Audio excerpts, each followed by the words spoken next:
still love that. That is so much fun to do that countdown. Makes it seem so epic. But thank you everybody for being here. I just noticed we use StreamYard so we can stream onto various different platforms. And I just noticed that if I hovered my mouse over the little eye at the top, so if you ever used it, it has a little eye at the top when you go live, the top left, and it tells you how many people are here.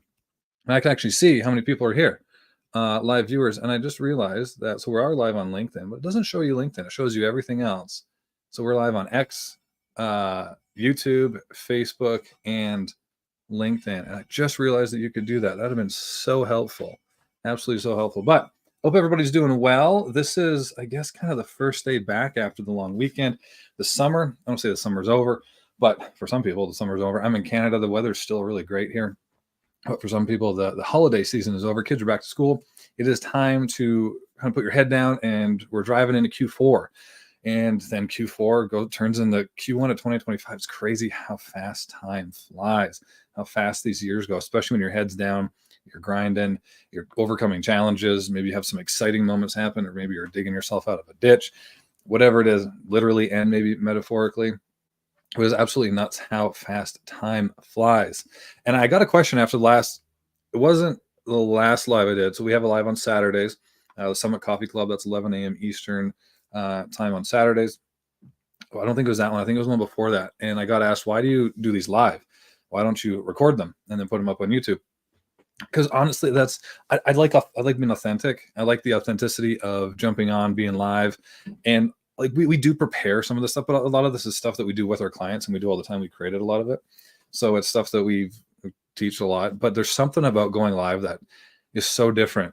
And it's something that I struggled with, going live. And also when I can't see the audience, like when I can't see the reactions. Like I've done a lot of live talks before, keynotes and workshops and that kind of stuff. I've done a lot of that before. And you can feed off of the people in the audience actually. And you can react and you can call people out, and you can, it kind of takes things in different directions. It's very organic. You can't do that here. And it's something that I need to get better at. So I'm like, let's just wing it and just do a bunch of live shows. I'll get really good at it. We'll get better at doing our content and presenting our content and that kind of stuff. And we'll react and get to engage with people a little bit more organically. So that's one of the reasons that we do it. And also that's a good segue actually into our live event that we have, our in-person event that we have, the Young Professionals Leadership Summit. If you've been on these before, I say this every time. And because I say it every time, you better get your tickets. October 19th in Toronto, Ontario, Canada. We're very excited for it. Now that we've gotten a lot closer, and our team has actually grown since then as well. So our internal Summit Chasers team has grown as well. So we've got a lot of great people now, especially people that have done events before and put on a lot of events before and facilitated these events before. So we're really, really excited for what we're going to be able to do for you at this event. This isn't going to be one of those events where people are going to go up, say their speech, and then you're going to write some notes, and then you're going to be bored, and then at the end of the day, you're going to be tired, and you're going to forget everything, and you're gone. We're going to challenge you. There's going to be workshops. You're going to have to work with other people. There's going to be a lot of networking. We're going to facilitate the networking, because there's nothing worse than going to a networking event and everybody's sitting there like, well, this weather, that's crazy. No. We're going to be facilitating networking for you, so you can have meaningful conversations, meaningful connections, and walk away with a little, I want to say a little black book, but it's like 2024, there's no black books anymore. It's your phone. You're going to have a thicker contact list in your phone, whether it's from mentors, from people that are speaking, or connections that are there. And we have some great sponsors too. We have Yahoo, Snapchat, Good Life Fitness, and a few other ones, Powerline. So there's a few really, really great sponsors that are actually going to be there as well. So show up, get your tickets, go to yplsummit.com. That is yplsummit.com. Get your tickets. And if you can't make it to Toronto, I completely understand. That's why we're doing it virtual as well. $60 for in-person tickets, $20 for virtual tickets. And we're going to try to facilitate it as much as we can to keep it consistent, keep the experience consistent from being in person and being virtual. So you're still going to get involved in some of the case studies, working together in groups and that kind of stuff. So we're very, very excited for that. So again, yplsummit.com, get your tickets. And if you love us going live and you're not sick of us yet, which I hope you're not, we have 3 live shows that we do every week. So this will be the first one during the week that we do every Tuesdays, Founders Focus. And we have some really, really great guests. Also, you're not just going to be stuck with me the whole time, which thank goodness for you. And so we have really, really great guests coming up, including people from our team. Next week, we actually have Paco, who's coming from our team. He has some amazing experiences from working with companies like Yahoo, like strategic partnerships with Yahoo, and many other like VC funds, startups. He has a ton of experience. We're very, very excited to bring him on. And he's just fun. He's a fun guy. He really aligns with our core values, our mission and vision, and it's amazing to have him on the team. So he's going to be joining me next week for the Founders Focus. Topics to be determined. So we'll announce that as we get a little bit closer. But for this for this live show every Tuesday, it's going to be a lot more tactical. It's going to be a lot more business focused, business growth strategy, hiring. We call it increasing talent density, leadership development, very, very specific tangibles for growing your business as a founder or a business owner. And then Thursdays is the Summit Success Series, where that is a lot more around mindset, overcoming these hurdles. So if you go back and watch one of our replays from last week, I believe it was the Founders Focus from last week, where we kind of broke down it took an hour and 20 minutes. We broke down kind of what business foundations are and what we mean when we say that. And our very first pillar in our foundations framework, our Summit Success framework, is start with you, and you being the founder, because a business can't grow past its founder. It can't grow past the abilities. It can't grow past the mindset, the blocks, the barriers, those mental habits that the founder has. The business can't grow past that. So that's why it's so important to start with you. And that Summit Success Series really focuses on success, personal success principles, some of these leadership dynamics, communication. What does it mean to overcome hurdles? What are mental habits? What are some biases that hold you back? The one I did last week, we focused on 2 very prominent biases and what those actually mean and what those biases do when they're holding you back from making the right decisions. So that one's a lot of fun. Again, we have some amazing guests coming up for that one as well. Next week I believe we have Ray. Who do we have next week? I forget. Oh no, this is embarrassing. I can't remember who we have next week, but I know that it's really exciting. And then on Saturdays, we have our Summit Coffee Club, which is fun. If you've ever been to that one, we play games, we joke around, maybe swear a little bit more than on these other ones. And we always have guests on as well. This week, we actually have now a good friend of mine. His name's Edgar Baum. I'm probably going to be relating a little bit what we're going to be talking to tonight to what we discussed on our podcast. I had him as a guest on our podcast, and he is a SMB valuation expert. So he works with businesses who, okay, I'm done this rat race. I want to get out. I want to be able to sell. I want to be able to get as much money out of my business as possible. What do I need to look at in order to get the most amount of money out of my business? What do we look at? How can we look at the valuation of businesses a little bit differently? That podcast is actually going to be releasing on Thursday. So very excited about that one. So Edgar is we're going to be playing valuation bingo. I haven't even looked up how to play that yet. So that'll be interesting, but I'm very, very excited about that one. And then we're gonna have some amazing guests coming up as well. And that's every Saturday morning, 11 a.m. Eastern. And then we also have our podcasts, my podcast, Summit Chasers podcast. The new episode gets released every Thursday evening. If the upload speed works fine, we are currently using Starlink, and it either works amazing, or I might as well be using my cellular data from like 10 years ago.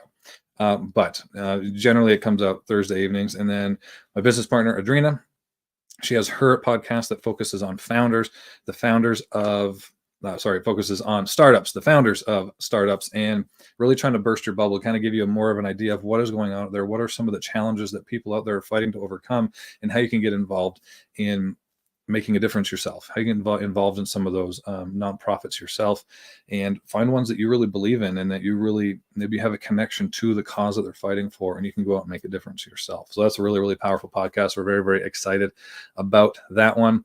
This is crazy. This is the most people have ever seen on X on here. So that's really, really cool. Really, really cool. But let's jump into kind of what we are going to be talking about today. So we have one of our pillars. Again, if you go back and look at kind of what we mean when we say business foundations, and we go through our pillars, the Summit pillar, the Summit Success framework, one of them is map your path. And that's just our fancy way of saying strategy. Now, one thing that's been driving me nuts I won't say driving me nuts, it's not that serious, but has driven me somewhat nuts in the past is when we're working with businesses, or I've been in these businesses, and we say, okay, well, what's your strategy? Like here, you have these goals, you have these grand goals, and you read every Tony Robbins book out there, and you're going to visualize, you have your vision board up, and even some people suggest the vision board. I'm not saying it's wrong. You should, like, vision board is a powerful thing, but it's not a strategy, right? Just find your enemy. right? Define who your enemy is, find your enemy, and then that go chase after that person. And that's not your strategy. It's not a strategy. It's like, it's a mindset. It helps you get up in the morning, helps you get motivated. It's not a strategy. We confuse wish lists with strategy. We confuse goal setting with strategy. And that is not strategy. So today we're going to go through the part one of our map your path. Now we're going to, this is going to be very 30,000 foot view. We're not going to get too specific. We are going to give you, we are going to go through a little bit of a case study of actually one of our clients and how these just very first, somewhat, I mean, they might seem kind of fluffy, but these first very important principles and pillars and frameworks make a huge difference in when you are mapping out your strategy. So this is going to be part one out of an undisclosed amount of parts. Sometimes I'm like, it should only be 3 parts, and then it ends up being like 6 or 7. So this is going to be part one. But when you're defining your business, when you're saying, okay, I want my business to go here, right? And I want my life to look like this, and this is the success that I want, and I want my business to be successful. Now I need a strategy. Where do I start? Well, you really want to define first, what type of life do you want to live? And now the reason that I'm starting here is because there's so many CEOs, there's so many founders, there's so many business owners that start a business. And there's lots of examples I can give you for this. I'm gonna go through one here in a second. But where you wake up one day and sometimes a business on the outside looks successful. You're making a lot of money, you seem busy, you have a lot of employees, a lot of product and whatever. You have a lot of followers on Instagram and social media. It looks good. But you realize this isn't what I wanted. I am so stressed out. I typically prioritize my family over everything, and now I have no time for my family. Or I wanted to be able to have freedom, and freedom means something different for everybody. Sometimes freedom is time. Freedom is taking care of your health so you can live longer and live more prosperously and do more things with your kids and your grandkids and all that kind of stuff and be more active. And then, yeah, some people just want to make a ton of money and build an empire, but you have to be really, really clear on what that is, right? So really getting clear on what type of life do you want? What freedom do you want? Do you want to focus on family, or do you want to rule the world? Do you want to build an empire? Or do you want to be, a massive influence and have massive impact? So what I mean by that is, do you want to, have more of a reach? Do you want to be able to help more people? So one example of this would be like a Patrick Bet-David. He has fairly big businesses, and he's been successful in business before. When he had his insurance agency that I think he exited for like 400 million or something like that. Don't quote me on that, something like that. But his what drives him, the life that he wants and the impact that he wants to make is he wants to have a massive influence. He wants to have a huge footprint on developing future leaders. Right. So he's really, really clear on what type of life he wants to live, or he just want to sell everything and do nothing on a beach in Thailand, because those are very different strategies to get to those points, right? And then what type of business do you want?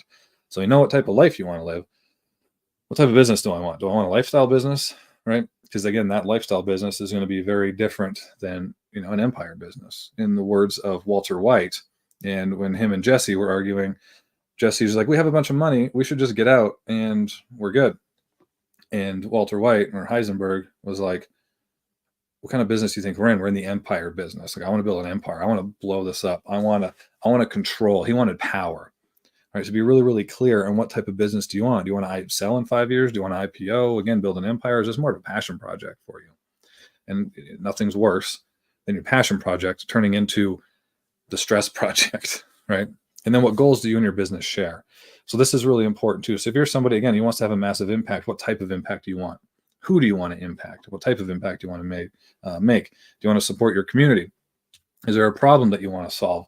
So one of my good friends, Ron Nussbaum. So he's a veteran. He was in the Marines, and he got out to get into construction, and he noticed that there was a big problem in the construction industry, and that was around a lot of like project management, communication, and that kind of stuff. So he was like, "I'll solve the problem," and so that he built BuilderComs. And BuilderComs is doing amazing so far. He's an amazing human being. You can go check him out. He was on one of our very first Summit Coffee Clubs. We had a ton of fun. We discussed in depth what it would be like to work for the Terminator. Very important, riveting stuff. But he had a very clear problem that he wanted to solve. So all of his decisions are around solving that problem, and how can you most effectively solve that problem and have the biggest impact. All right. So it's really, really important that you get really clear on that. And now I had a client, I can't remember how long ago that was. When did I work with a man? I can't remember when I worked with a man. I think it was like 3 or 4 years ago. She's actually going to come on the Summit Success Series here pretty soon. But she she started a business. So she prior was selling, I believe she was selling makeup. So she was selling makeup online. And she's like, I want to go and do my own thing. I want to do my own. So she started her own business. And at the time, I guess there's a big rage in like bath bombs and jewelry and that kind of stuff. So she built a business around bath bombs and jewelry. And she found a lot of success really, really quickly. And you get into this rhythm. You almost get into like this steady state. And even it seems stressful, you're busy, things are working, and you have what we call like a flywheel, and the flywheel builds momentum. You keep doing the same things, maybe not the same things, but you keep going through the same the same skills. Keep developing the same skills and utilizing the same skills and keep utilizing the same tactics and strategies, and it just seems to grow. It just seems to do well. And she built a big business. She was doing for her, it was just her and her husband. Actually, I don't even know if her husband was full-time in the business, but it was just her and half-time her husband. And she built a business to like $5 million a year, $4 or $5 million a year, which is really, really good, really, really good, and really not a lot of time at all. And then one day, she woke up and she was like, "I had a passion for going online and doing makeup and helping people and having fun and this kind of stuff." And all of a sudden, I woke up. I was a CEO. I was managing people. I had to fire people. My phone was ringing off the hook. I had barely had time for it. And I was always stressed. My health started to take a hit. Um, this isn't what I wanted to do. I wasn't in line with who I wanted to be, the life that I wanted. And because of that, when that happens, because one of two things happen, you just burn out, and maybe probably more than two things. You either burn out and just everything crumbles anyways, and it fails, and then it just kind of goes up in flames, or you're just miserable. You just hang on, and you just kind of keep doing the same things, and you're just miserable. You keep doing it because you think you have to. You feel like you owe something to the workers that you employed, which you do because you employed them. You promised them a future and a salary and to support their livelihoods and that kind of stuff. But that's not what you wanted, and everything kind of. She started making more short-sighted decisions and the wrong decisions because again, she was always stressed. And when you're stressed, you're not creative. When you're creative, you don't make really great decisions. You at least don't go through all of the steps in making good decisions. When you're stressed out, you're less likely to. And so everything went up in flames, but she had that epiphany of like, that's not the life I wanted. That's not at all the life that I wanted. So now she's restarting, rebuilding, and she's so much more clear on the type of person that she wants to be, the type of business that she wants to own, and the values and the principles. She's so much more clear on that. And she's really, really happy now. She's doing really, really well. She's restarting the business how she wants to do it, to be able to do the things that she wants to do. So that's why it's one example of why it's so important. And there's a few other examples I could give you. See, that's why I love doing these live, because I just sounded like I had an aneurysm. It's one of many examples that I could tell you, but I don't want to bore you with any more of those. But from there, once you're really clear on the type of life you want to live, the type of business that you want, and making sure that that type of business is in line with the business and the goals that you have, right? Now you want to go on. Okay, what is the vision of the company? What do we actually want this business to really accomplish? But there's a lot of different. I'm not saying even a lot of them aren't even wrong. There's a lot of definitions of what like a company organizational vision really is. So let's get clear on that together first. So the vision statement it's a concise statement that explains what the organization wants the future to look like. And it's generally not focused on monetary gain. Now, why don't we want to focus on monetary gain? It's just a few really super simple reasons.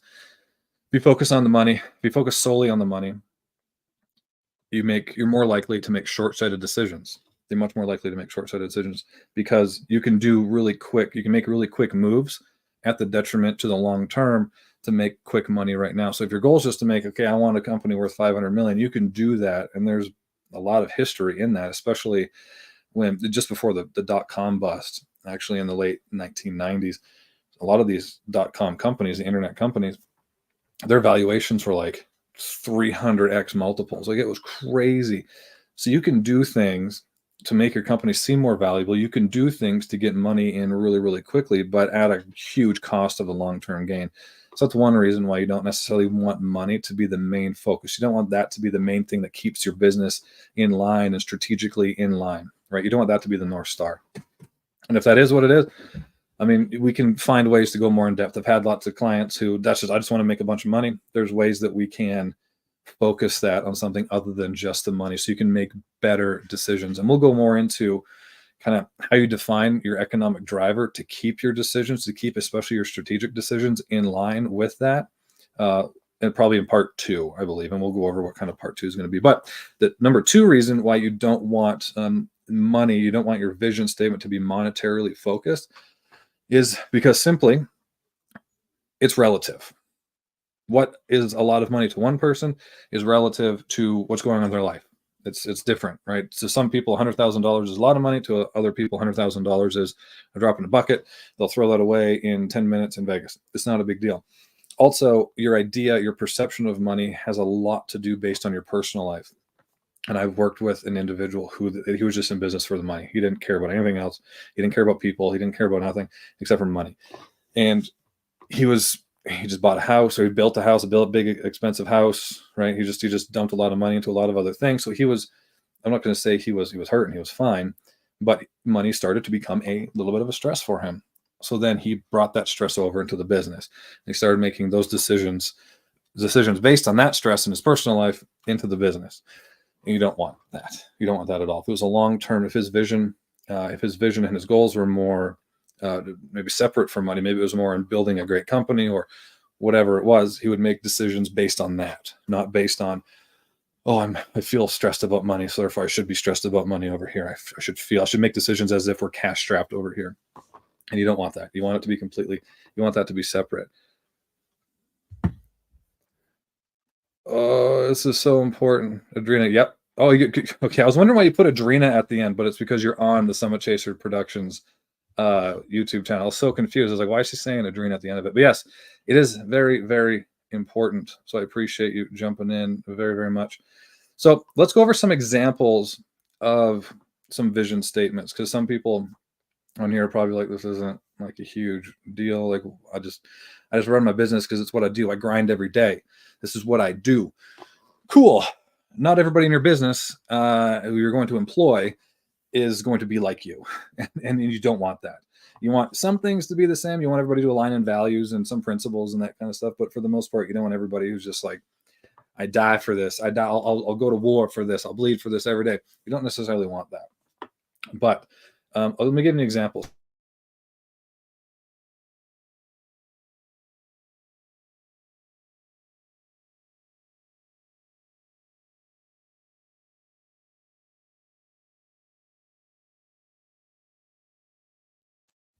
There we go. I'm back. There we go. All right. Sorry about that. Again, we're on Starlink, and it's either no bars or all the bars. But an example of this would be Nike. So a lot of people, when we use this example, it's like, okay, what does everybody think, a vision statement from Nike is? Everyone's like, just do it. Nope. But I could see, obviously that means that their marketing is really, really good, because that's when you think Nike, everyone thinks just do it. That is a marketing tagline. It's not to be confused with a marketing tagline. It's not to say you can't use a vision statement in some of your marketing, especially when you're doing a lot of like story branding is so important these days. Authenticity is so important these days. So you do want it to be known, right? You don't need it, but you can have it known, but it's not going to be the thing that you plaster over billboards. It's not going to be on every, wall in the office, in the executive office. It's not going to be on all the newspapers, although there's no newspapers anymore. It's not going to be in all the blog posts, right? But so I don't want that to be confused with a marketing tagline. Now, I know that there's some lag here, but if anybody actually knows what Nike's vision statement really is, see if you can put it in there in the comments really, really quickly. A lot of people don't know this, what it is. I mean, without Googling it, obviously, and you'll see why a clear vision statement really, and here's an example of how it steers the decisions that they make and what their business actually looks like now. So their vision statement actually is to bring inspiration and innovation to every athlete in the world. To bring inspiration and innovation to every athlete in the world. That's their vision statement. Now you can see this is something that's not, okay, maybe they could accomplish it. Like it's possible, like by the numbers, it's possible to accomplish this, but it's not something that can necessarily be accomplished, right? There's always going to be competitors. There's always going to be other people that, they prefer Hoka's and they prefer Reebok or they prefer whatever else. But their goal, their vision is to bring inspiration and innovation to every athlete in the world. And you can see, if you really conceptualize this, you can see how this has played a huge part in a lot of the decisions that they've made. Nike has a huge product line, and they have a huge product line that like it encompasses a lot of different sports, right? And they were a huge sponsor for a lot of athletes at the Olympics. They're in hockey. They're in golf. They sponsored Tiger Woods before. That's another story for another time. But they're in golf. They're in tennis. They're in baseball. They're in all sorts of things. Oh, I like that, Mister JD. Their vision equals their intention. Exactly. Exactly.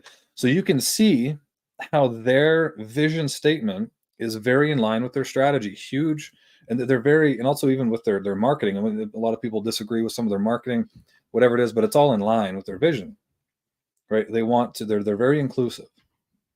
They have a huge product line. They're not just shoes, right? They have the Jordans, right, and they're known for the Jordans, right? But that's not it, right? They have racket balls. They have, catching gloves for football players. They have, regular running shoes. They were even in, so when I was a professional athlete in CrossFit, they turned into a very prominent player in the CrossFit world. The Nike Metcons were an absolutely amazing shoe. They have hats, they have golf clubs, they have all these things, but it's based on the decision to go wide is in line with their vision statement. It's in line with it. So I hope that this is making a lot of sense for people and why this is so important. And again, this isn't something that you just put on a wall and forget about it. But let's do another example here. So Netflix's vision statement: to become the world's best global entertainment distribution service. To become the world's best global entertainment distribution service. Now, I haven't checked the numbers as of recently. However, I think they're doing pretty good, right? And you can see how this as well caters to a lot of their decisions that they've made. Now, I don't know if they're the biggest, but I do believe that they are the best. A lot of the best shows. Think of like some of the best original shows that have come out. Stranger Things is a big one. I love Stranger Things. If Adrina's on here, she knows I love Stranger Things. They have shows from an R-rated slasher films to they have their kids, the Coco Melon, like they have the rights for Coco Melon, right? So they for everybody. So their decisions that they've made, the strategic decisions that they've made, are very in line with this vision statement. Even the one thing I do love about Netflix too is if you compare it to a lot of the other platforms, its usability is much better. The way that you navigate on the actual Netflix, especially if you're on like a smart TV, the way you navigate is so much cleaner. It has it where you hover over it and it pops up a preview of the actual show. Some people think that's annoying. I kind of like it, but its usability is so much better. So their focus on quality and focus on not just what shows are on there, but focus on the experience of actually using Netflix, which is very in line with to become the world's best, not biggest, to become the world's best global entertainment distribution service. And this goes even down into, and this is another reason why this is so important. This even goes all the way down to the type of people that they hire and how they compensate their people. If you ever read the book, this is a book I highly recommend. It's No Rules by Reed Hastings. It's where I actually got the term talent density for one of our pillars. Is they focus so much on fostering creativity because they don't want to copy anybody. They want to be original. They want to be the best. And in order to do that, you have to foster creative people. You have to foster a creative environment. That means getting rid of bureaucracy. It means not whipping people for making mistakes, allowing them the freedom to create, allowing them the freedom to make some mistakes, learn from them, and then do something better. I can't remember who it was that was on the team, but they made a huge blunder. It wasn't a mistake. It wasn't, they went for it. They created a show or I think it was when they first launched their kids version of like their kids, there's like your profile and the kids. When they first launched the kids, it didn't do really well. It didn't, they just brought over a lot of like shows from like cartoons from back in the day. And the launch didn't go really well. They actually lost a couple $100 million on the launch. And I think it was Reed Hastings. I'm talking like I know. I'm like, Reed, we went for dinner the other day.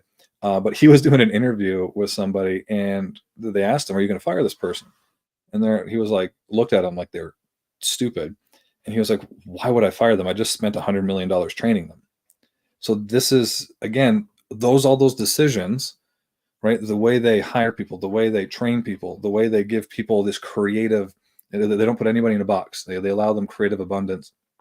This is all in line with this vision statement. So again, a vision statement is not, and we're going to go over some, what did you say? Netflix has agreed a 10-year, $5 billion to WWE to become the exclusive global broadcaster of Monday Night Raw, including the US from, yeah. So like they do crazy stuff like that, right? They do crazy stuff like that. And it's also nuts how WWE's coming back. Like, good for you, Logan Paul. Like, I think he's one of the reasons that it's really coming back. Like, WWE is huge, but that's the thing that Netflix does. And now they're doing these live shows. So I know Joe Rogan just did a live, he just did a live show. He did his like one of his first specials, comedy special, did a live comedy special. They're going to be doing the live. I think they're still doing the live Jake Paul versus Tyson Fury, and they even have like interactive shows on there where you can like, they're kind of like games. Like, they're always trying to evolve, always trying to improve, doing things outside the box. Even if people think they're ridiculous, they're going to try it. They're going to try it, and if it fails, they're not going to blast anybody for it, because they're like, well, we got 30 other ideas in the pipeline. Let's give those a try, right? And it's really incredible what they're able to do. But one thing, so when you're doing this vision statement, and in part 2, we're going to go over a little bit more in depth on how to create it for you and your business. But one thing that vision statements are not, and this is where kind of the purpose of this talk was, these vision statements, the strategy. It's not just stretch goals. They shouldn't be easily attainable. We already talked about this before. It's not a marketing slogan. It's not something that you set and forget. Those examples that we just gave you, it's clear as day that they've made decisions based on these vision statements, based on attaining this vision. It keeps them in line with the vision, and they obviously take that really, really seriously, right? And again, they're not stretch goals, as you can see. That which one was to bring inspiration and innovation to every athlete in the world. This isn't something that they're going to achieve by 2030. Like, in a few years, everyone's going to be wearing, Jordans. In a few, although a lot of people are, in a few years, everyone's going to be wearing only Nike hats. That's not the case. Absolutely not the case, right? So it's not something that should be easily attained, right? It should be something that, okay, maybe you can get close to it, but it's something that you're always achieving for, you're always pushing for.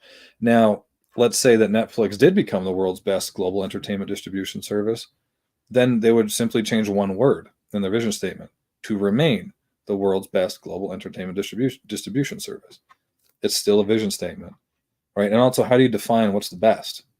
There's always going to be people coming up behind you trying to improve, taking some of your ideas, one-upping you. The vision statement keeps you in line. It's not a stretch goal. It's not easily attained. It's not a marketing slogan. And it's not something that you set and forget. It's a concise statement that explains what the organization wants the future to look like. And you notice that neither of those, they didn't have a ton to do with money. Although they are making a lot of money, but making a lot of money is a byproduct of them staying in line with their vision.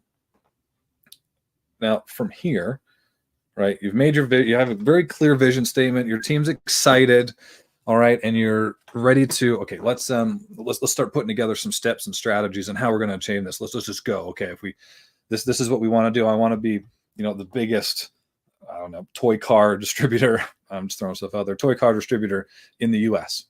How do we do that? Okay, so by next week we need to have sold this many. That's a goal. Again, that's a goal. How are you going to do that? Exactly how? That's the misstep with a lot of these strategy gurus, and a lot of what businesses miss is, again, it's not a stretch goal. They're not just a bunch of things that you flip a coin and you hope for, right? The first thing you have to do is know your business. And this one probably seems weird. It's like, okay, I know my business. I started my business, or I bought my business. I've been running it for years. I know my business. Mind your own business. That's probably what people think when I say that. Do you know your business? Yes, I do. But what do I actually mean by know your business? Now, there's actually good. I'm gonna sit here for a second. I'm gonna take that off the screen. So when we were doing doing my podcast with Edgar, he's the valuation, small business valuation expert. He was working with a client. So he runs his company, Avasta, I think what it's called. They help businesses when they want to be sold, right? It's an M&A company, a mergers and acquisitions company, and companies partner with him to say, okay, I want to get the most amount of money out of my business. Can you help me do so? So the first thing he does, or on the other end, he helps businesses acquire other businesses. And in this case, he had a company that worked with him that he helped acquire this other business. And when they acquired this business, I think it was a small town, like hardware store type of thing. Maybe not a small town, but it was a local hardware store. And they acquired the business, and they were looking through the financials, and they're like, holy, they're doing really well. Like their margins are crazy, right? The marketing costs are really low. They're doing really, really well. Why is that? They had no idea.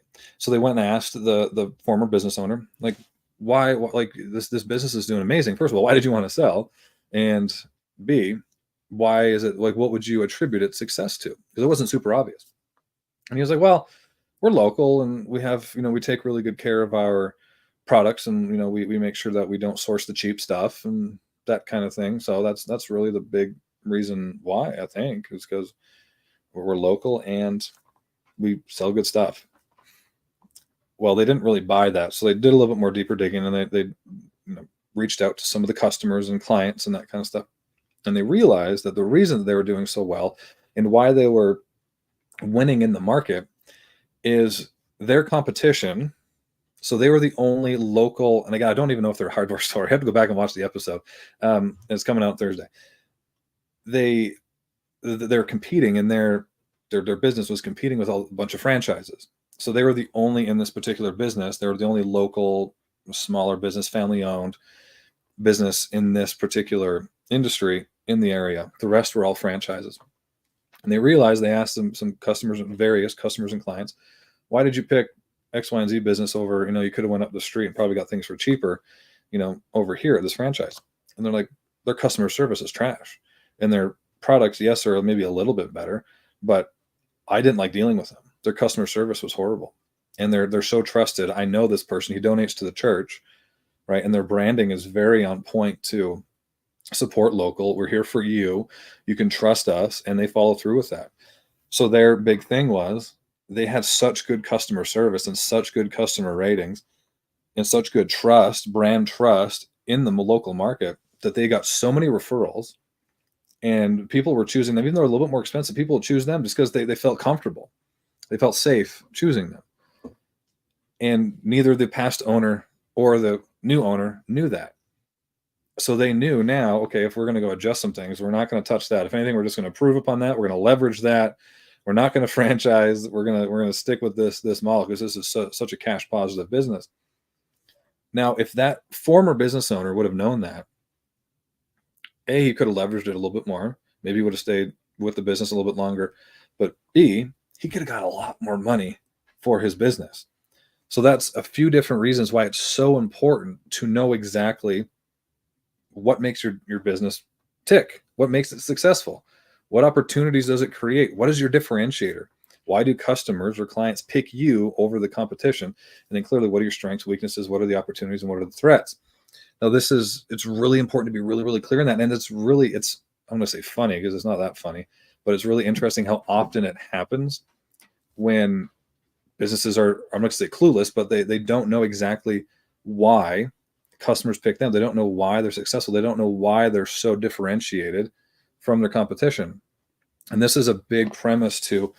So Alan Dibb, he was on the podcast last week. His podcast dropped. He's the best-selling author of One Page Marketing Plan and Lean Marketing. Oh, I'm shining you. Lean Marketing. And one of the big premises in his new book, The Lean Marketing, is you need to be really conscious. And it's really interesting how, as the business owner, your perception of why people are buying your whether it's your service or your products is really different to what you think you're selling. So the reason that they're buying what they are buying a lot of times is different from what you think you're selling.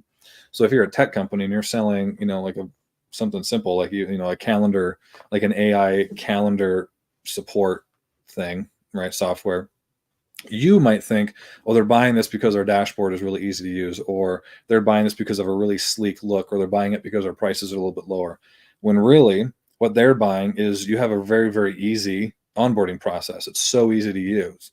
And, it's really easy to get into. I don't have to disrupt what I'm currently doing. that's why I'm buying it. And you have really good customer service, right? So they're buying the service and they're buying the ease of use. When you think you're buying, you think that they're buying, you think that you're selling a cheaper option and a sleek look, right? Now that wasn't like an obvious example, but that happens a lot, is being aligned with what your customers are buying and what you're selling and making sure that those are aligned, right? Those are super, super important. And then once you are really, really clear on what makes you different, what makes you successful, you need to start to leveraging your strengths. You have to ask a question, are you leveraging the right strengths, right? Because sometimes you can leverage strengths in the wrong direction to where they cause weaknesses and threats in the future. So I used to be a professional fighter. One thing was, if you're a fighter and let's say you had a really good right hand and you just kept throwing the right hand, it's a strength of yours. It knocks people out. It's fast. However, you use that strength too much in the wrong direction, right? And too often, use it sloppily, it becomes a weakness because now people can time it, right? They create really easy game plans around it. You don't set it up as well anymore. And when you're tired, that's where you go to. So when you're stressed, that's what you go to. It's just your right hand. People can time you. People can create, easy strategies around it. Your competitors can overtake that pretty easily, right? So are you leveraging the right strengths? So this is where we're going to kind of get into a bit of an example. So this example is going to be from a client of ours. I'm not going to give you the name right now as we're still working with them, but they're in the real estate investment business. So they really fairly unique, I think, anyways, where they do the investments, they do the real estate investments, they do the real estate side of things, so that they have kind of two sister companies, and then they also run the construction. So they do all the way through. You're working with the same company through acquisition. They're the project managers and everything for building your home, and all the way to the very end. So you're dealing with, it's really cool. You're kind of dealing with the same person all the way through. So their perceived strengths, when we first started working with them, sorry, my chair is really creaky. When we started working with them, we always asked them, what makes you different? What's your strengths? And their perceived strengths was they have really short project time. So they're able to get a house up with higher quality very, very quickly, a lot quicker than a lot of their competition. And they had the personalized touch. And like I said, they had a smaller team. So you're able to work with the same person, build that trust all the way through. You worked with the same person. So that was what they perceived as the strength, right? And it was a strength. Again, it's like having the right hand. It is a strength. It just wasn't being used properly. So they leveraged this strength by going high volume in smaller projects. So they did a lot of projects and a lot of smaller projects. The problem was, it's created a lot of weaknesses. Because they were doing so much with a smaller team, it created an inconsistent process and made it very difficult to train new people. So because they're also busy, because they all had all these projects that they were managing, they found it really hard to bring new people in. Because first of all, they didn't know what was making them successful necessarily, right? They knew that they knew the process, and the process is very different for every project, and working with every contractor was a little bit different. Working in different parts of the city was really different. Everything was kind of all over the place. So bringing somebody new in was very difficult, very, very difficult. The projects were starting to become disorganized due to the volume and the inconsistency, right? So one person managing, 10 projects while also going out and getting new business, while also helping current clients and customers, right? They're all over the place, right? So products were starting to become disorganized. The team was really spread thin, and profit margins were decreasing. And one of the reasons the profit margins were decreasing is because they were in a market, in a real estate market, where there was smaller homes, smaller income. They had a lot of competitions. So they were in more of what we call like a commodity market, where you're competing on price. The market really dictates your profit margins, and it's really hard to increase profit margins in those types of markets, right? Because it's kind of like your competitors in the market are always kind of dictating, and especially in a market in an industry like real estate, where it is very varied, and it's really hard to innovate your way out of those types of competitive markets, because innovation takes time. You call that like a classical market, where changes, they're a little bit slower. Innovation takes a little bit longer to catch on. So it's really, really difficult, right? So another reason their profit margins were decreasing was they just didn't have time to vet contractors, and they're overspending on materials and just making some mistakes. And that's really it. So that they're leveraging their strengths in a way that was creating a lot of these weaknesses. And there's a lot of threats to this type of strategy too. And if one key member left, it would cause huge disruption. If one key member left, all this experience and all this knowledge and all these processes and everything left with them, right? Like we said, it's hard for them to bring new people in. So it was kind of this like really stressful double-edged sword that they were kind of falling into. And obviously team burnout because they're running all over the place. And then this didn't happen, luckily, but when you do that, quality drops. Your ability to work with your customers more personally drops, and then you start getting bad reviews, right? Because especially if they were used to giving a really high quality service, and then that service drops, even though that service now that dropped from up here down here isn't on par with the market, it's just perceived as less than you once were. So then you will get bad reviews because everyone compares you to where you once were, right? Or where you say you are, right? So bad reviews and loss of community trust were possible threats in the future. Again, these didn't happen. These are possible threats. And then just missing opportunities due to lack of time and focus. So they're so focused on all these projects and putting out fires and all this kind of stuff. Hopefully not literally putting out fires, but they're putting out all these fires and they're missing opportunities, right? Which is really hard it's hard to put a number on that. Like, well, how much money did we miss out on because we're missing opportunities? You don't know, right? You can perceive that, okay, it was a lot, but I don't know. So where did they go from here? So this is where you have to understand where your real strength and what's your real differentiator. This goes back to just knowing your business. What really differentiates you? So we did some digging and we asked, we challenged them. We identified some things in the market where they were, and they were in a city in Canada. We looked at their vision, what they wanted to accomplish. Excuse me. And this decision to utilize their strengths in this way wasn't really in line with the vision, which was to bring back prosperity to the communities. So we're like, okay, well, let's ask some people that are working with you. Why did they choose you over the competitors? Even though your prices were a little bit higher, why did they choose you? And then after some digging and asking, which a lot of people are scared to do, ask your clients and customers, they found out what their real strength was, right? Just to utilize your real strength. That was the opportunity they had, was to utilize their real strength. And their real strength was in their market is a huge differentiator. Currently do, it's actually getting better. They have a really trusted upscale brand, and they have a very high quality perception in the market. They have an amazing office. They have the best office in that town, city. It's prestigious. Their branding is really, really nice. They're always dressed nicely. They're very, very professional, right? They're much more, they're 2 or 3 steps up from most of the competition in their market, in their region. It's like, this is it, right? If you want to bring back prosperity, or bring prosperity to, you need to focus on other projects. You don't want to be competing in all these small subsidized projects. I'm having trouble talking today.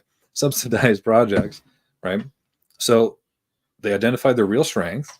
Now, okay, this is our strength. Now, how do we leverage this, right? That will get us closer in line with completing our vision. Maybe not, again, you can't really complete your vision, but in line with getting closer to your vision.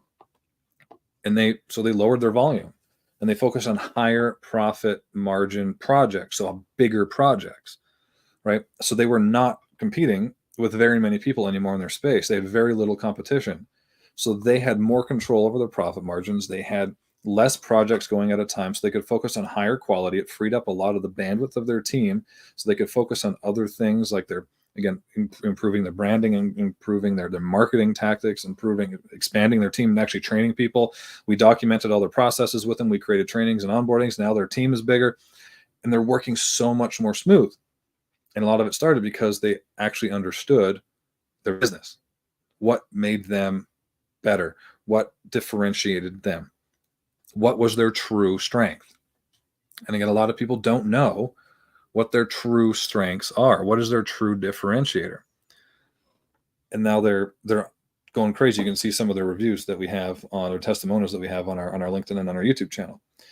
But that's where we're going to stop for today, because I think I made it clear enough, is understand your business. What makes you different?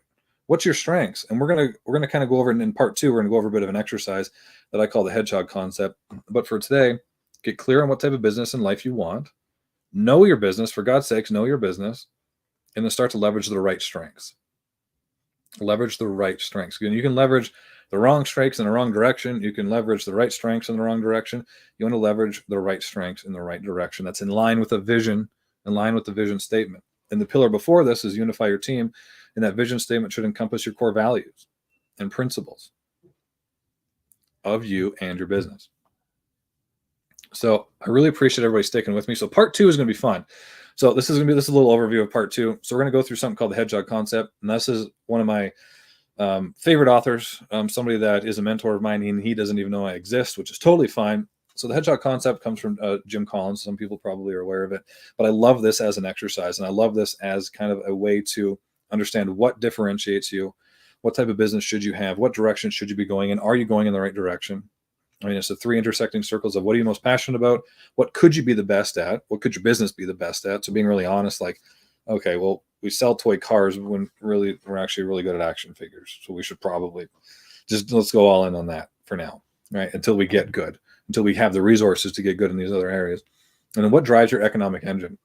And that is a very important one. It's a very tough exercise for some of our clients, is really finding that one thing that drives your economic engine so that you can point yourself in the right direction. And that is in line with your vision. Now, if you really understand what drives your economic engine, it also pulls you away from focusing too much on the vanity metrics. Is that vanity metrics are easy to get. They're easy to get readings on. You get feedback really quickly on them and they make you feel good, right? But long term, they don't actually do anything. I love it. Taking full circle, understanding awareness with intention. Yeah, you did. Yeah, you did. Understand your strengths, be aware of what they are, and be aware when you start to veer away from them, and then put the processes in place with intention of staying in line with them and improving upon them.